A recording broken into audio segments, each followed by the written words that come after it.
4 బ్లాకులకే 454 కోట్లు అయింది. Original plan 92 కోట్లు ఫస్ట్ ఫేజ్, సెకండ్ ఫేజ్ దీనికి. లోపలికి వెళ్ళి చూసి నేను వచ్చినప్పటి నుంచి కూడా మమ్మల్ని గత కాలం రానివ్వలేదు.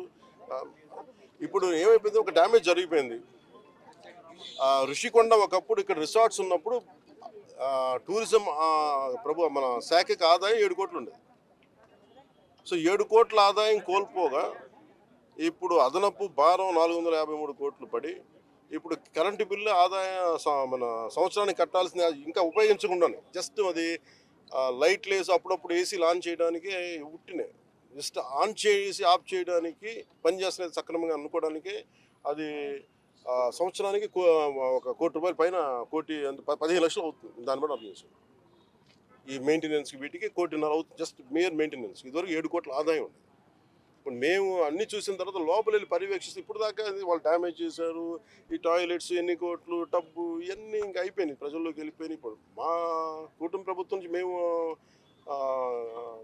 పిఎస్సి చైర్మన్, మన సివిల్ సప్లైస్ మినిస్టర్ మనోహర్ గారితో, టూరిజం శాఖ మంత్రివర్యులతో అందరితో కూర్చున్నప్పుడు మొత్తం అంటే జనసేన సభ్యులతో కూర్చున్నప్పుడు, గౌరవ శాసన సభ్యులతో కూర్చున్నప్పుడు జరిగిన డ్యామేజ్ జరిగిపోయింది.